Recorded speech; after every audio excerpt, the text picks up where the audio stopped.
आप देख रहे हैं NMT न्यूज और आपको रखे सबसे आगे। दिल्ली के दंगल में कौन मारेगा बाजी, आप बीजेपी और कांग्रेस की क्या है ताकत और कमजोरियां। दिल्ली विधानसभा चुनाव की घोषणा हो गई है। भाजपा, आम आदमी पार्टी और कांग्रेस ने इसका स्वागत करते हुए जीत का दावा किया है। पिछले कई माह से सभी पार्टियां तैयारी भी कर रही थीं। अब चुनावी रण में उतरने का समय आ गया है। दिल्ली चुनाव में मुख्य मुकाबला इन्हीं तीनों पार्टियों के बीच है। इन सभी पार्टियों का अपना मजबूत पक्ष है, जिसके आधार पर वे जीत का दावा कर रही हैं। मजबूती के साथ पार्टियों के सामने कई चुनौतियां भी हैं, इनकी अपनी कमजोरी भी है। दिल्ली की सत्ता तक पहुंचने के लिए इन्हें अपनी कमजोरियों की पहचान कर उसे दूर करना होगा। आम आदमी पार्टी मजबूत पक्ष दिल्ली सरकार की उपलब्धियों और मुफ्त बिजली, पानी और महिलाओं के लिए निःशुल्क बस यात्रा को प्रचारित करने के साथ ही महिला सम्मान योजना, 60 वर्ष से अधिक उम्र के बुजुर्गों के निःशुल्क उपचार के लिए संजीवनी योजना सहित अन्य लोक लुभावन घोषणाएं, इसके माध्यम से मतदाताओं को जोड़ने का प्रयास। पार्टी के संयोजक अरविंद केजरीवाल कई गारंटी की घोषणा कर चुके हैं। पार्टी के पास अरविंद केजरीवाल जैसा लोकप्रिय नेता है। भाजपा व कांग्रेस के कई अनुभवी व जनाधार वाले नेता आप में शामिल हुए हैं। इनमें से कई को टिकट दिया गया है। नगर निगम चुनाव में जीत से वार्ड स्तर पर कार्यकर्ताओं की टीम तैयार। झुग्गी बस्तियों, अनाधिकृत कॉलोनियों और मुस्लिमों के बीच पार्टी की मजबूत पकड़। महिलाओं के बीच भी पार्टी की अच्छी लोकप्रियता है।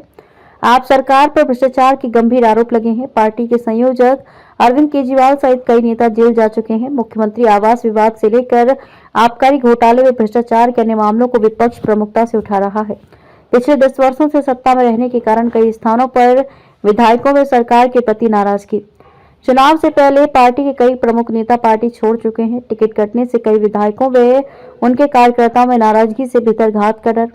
वायु प्रदूषण, दूषित पेयजल, यमुना की सफाई सहित अन्य समस्याओं को लेकर आपको विरोधी पार्टियां कटघरे में खड़ा कर रही हैं।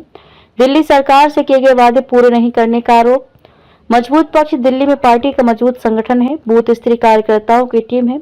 प्रत्येक बूथ पर 3 समर्पित कार्यकर्ताओं त्रिदेव की टीम काम कर रही है। दूसरे राज्यों के अनुभवी नेताओं को प्रत्येक विधानसभा में विस्तारक तैनात किया गया है। पार्टी पिछले कई माह से रणनीति तैयार कर काम कर रही है। सबसे ज्यादा जोर बूथ प्रबंधन पर है। झुग्गी बस्तियों में अनुसूचित जाति के बीच पिछले 4 माह से कार्यकर्ता जनसंपर्क अभियान चला रहे हैं। प्रधानमंत्री नरेंद्र मोदी रैली कर चुके हैं। नरेंद्र मोदी सरकार की जन कल्याणकारी योजनाओं व दिल्ली के विकास में योगदान के प्रचार पर विशेष जोर। लाभार्थियों से संपर्क कर उन्हें अपने पक्ष में किया जा रहा है। कुछ दिनों पहले प्रधानमंत्री ने दिल्ली में 17,000 करोड़ रुपए की परियोजनाओं का उद्घाटन व शिलान्यास किया है। कमजोर पक्ष दिल्ली में पार्टी के पास मतदाताओं को आकर्षित करने के लिए अरविंद केजरीवाल जैसा कोई लोकप्रिय नेता नहीं है। इसे लेकर आप नेता भाजपा को घेर रहे हैं। उन्हें मुख्यमंत्री पद के दावेदार का नाम बताने की चुनौती दे रही है। भाजपा पिछले लगभग 26 वर्षों से दिल्ली की सत्ता से दूर है।